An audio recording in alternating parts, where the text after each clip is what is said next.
Hello viewers, আসসালামু আলাইকুম। আমার আজকের রেসিপি চিনেবাদাম চাল ভাজা এবং চিনির শিরা করে চিনেবাদাম চাকি রেসিপি নিয়ে আমি হাজির হয়েছি। চলুন দেখা যাক আমার রেসিপি কিভাবে আমি করি। প্রথমে আমি বাদামগুলো একটি কড়াইয়ের মধ্যে নিয়ে নিলাম, বাদাম ভাজাগুলো, এবং আমি চাল ভাজাগুলো একসাথে করে নিলাম। চাল ভাজা এবং বাদামগুলো আমি খুন্তি দিয়ে একটু নেড়ে নিব।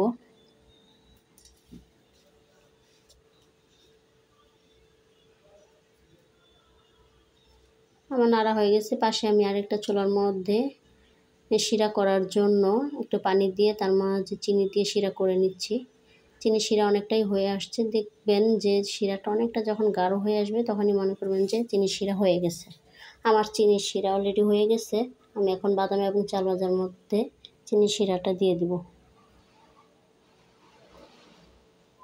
আমি অল্প করে কিছু দিয়ে নিলাম, দিয়ে একটু নেড়ে নিলাম।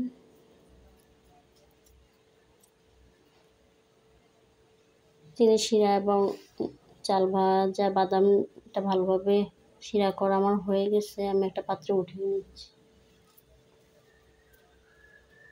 আমার উঠানো হয়ে গেছে। এখন আমি এটা একটা বড় পাত্রের মধ্যে আবার ঢেলে নিব। ঢেলে এটা চাক করে নিব। একটা নাইফ দিয়ে আমি এটা চাক করে নিব।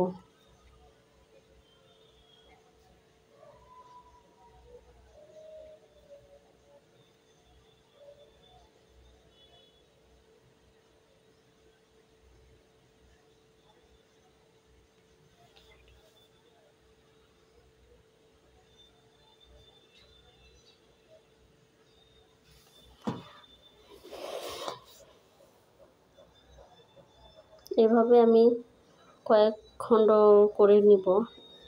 এক এক করে সব আমি চাক করে নিব। আমার সব চাক করা হয়ে গেছে। এখন আমি এটা ঠান্ডা হওয়ার জন্য রেখে দিব। ঠান্ডা হয়ে গেলে দেখা গেছে এটা পুরোপুরি শক্ত হয়ে যাবে। আর শক্ত হয়ে গেলে দেখেন কত সুন্দর চাক হয়ে গেছে। এই হয়ে গেল আমার চাক।